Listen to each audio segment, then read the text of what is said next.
Chicken fry তৈরি করব। চিকেনগুলোকে এই যে রেগুলার সাইজ করে কেটে নিলাম। তো এখন এখানে কি কি অ্যাড করব দিয়ে দিচ্ছি। লাল মরিচের গুঁড়া, একটু লাল মরিচের গুঁড়া 1 টেবিল চামচ দিয়েছি, একটু স্পাইসি হবে এই জন্য 1 টেবিল চামচ দিয়ে দিয়েছি। এরপর দিব জিরার গুঁড়া, তো জিরার গুঁড়া এখানে 1/2 টেবিল চামচ দিয়েছি। এরপরে দিচ্ছি ধনিয়ার গুঁড়া, ধনিয়ার গুঁড়ো এখানে 1/2 টেবিল চামচের মতো দিয়েছি। এরপরে যাবে যেটা সেটা হচ্ছে আদা রসুন পেস্ট। তো এখানে হচ্ছে আমার আদা রসুন দুটোই পেস্ট করা, এখানে 1 টেবিল চামচের মতো হচ্ছে আদা রসুন পেস্ট দিয়ে দিলাম। মোস্ট ইম্পর্টেন্ট জিনিস হচ্ছে লবণ, তো এখানে লবণ দিয়ে দিচ্ছি পরিমাণ মতো। লবণ একটু কম করে দিলাম যেহেতু সয়া সস যাবে।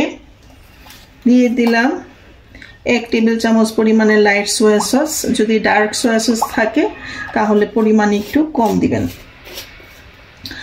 দিয়ে দিলাম হচ্ছে ভিনেগার, আপনারা ভিনেগারের পরিবর্তে হচ্ছে দিতে পারেন লেবুর রস, তো এখানে অল্প পরিমাণের ভিনেগার দিয়ে দিলাম। আর দিয়ে দিচ্ছি এবিসি সস,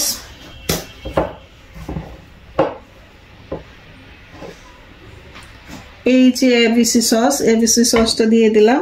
এটা একটু সুইট করবে, যার ফলে আমরা এখানে চিনি অ্যাড করব না। এখানে দিয়ে দিলাম 1 টেবিল চামচের মতো। তো এই যে আমার এখানে সবগুলো উপকরণ দেওয়া শেষ। এখন এটাকে মিক্সড করব ভালো করে। এই যে মিক্সড করে দিলাম। আর এখানে একটু তেল অ্যাড করব, কারণ হচ্ছে এটা আমি এয়ার ফ্রায়ারে করব, যার ফলে হচ্ছে আমি এখানে তেলটা অ্যাড করে দিচ্ছি। তো এয়ার ফ্রায়ারে হচ্ছে তেল লাগে না, তো এখানে আমি 1 টেবিল চামচের মতো হচ্ছে তেল অ্যাড করে দিচ্ছি। তো এটা ম্যারিনেশন হয়ে গেল। তো এটা 30 মিনিটের জন্য সাইড করে রেখে দিব। এরপরে হচ্ছে এয়ার ফ্রায়ারে এটা বেক করব।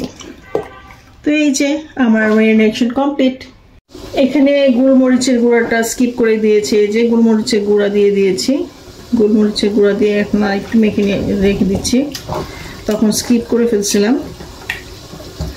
একটু গোলমরিচের গুঁড়া দিলে যে ফ্লেভারটা আরো সুন্দর হবে।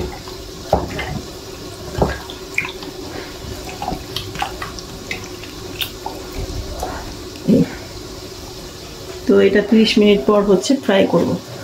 বেক করার জন্য এখানে আমরা বাটার পেপার দিয়ে দিব। এটা হচ্ছে ছোটখাটো একটা ওভেনের কাজগুলো হচ্ছে এখানে করা হয়ে থাকে। তবে এই যে এখন হচ্ছে চিকেনগুলো দিয়ে দিচ্ছি।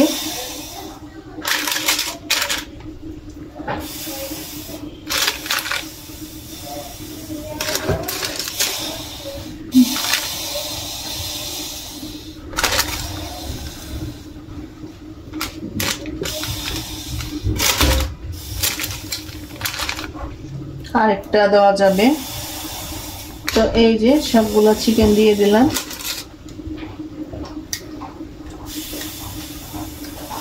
এই পাশে আরেকটা দেওয়া যাবে।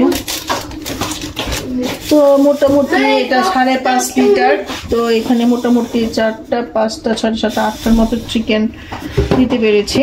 তো এখন এটা হচ্ছে লক করে দিলাম। এখন এটা হচ্ছে 200 ডিগ্রিতে আমরা দিয়ে দিব।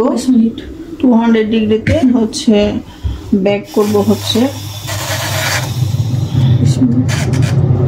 20 মিনিট।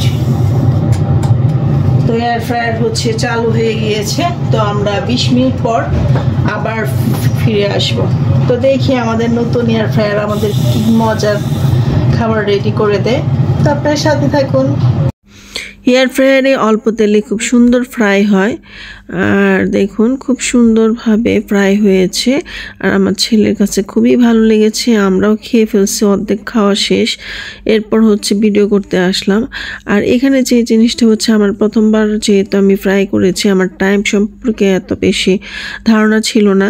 তো এখানে হচ্ছে আমি 200 ডিগ্রিতে বেক করেছি, বাট 180 ডিগ্রিতে যদি করতাম তাহলে হচ্ছে এই যে পুরাটা যে কালো বোনা হয়ে গেছে এই জিনিসটা হতো না। খুব বেশি কালো বোনা হয় নাই, তো মোটামুটি একটু মানে পুড়ে গিয়েছিল।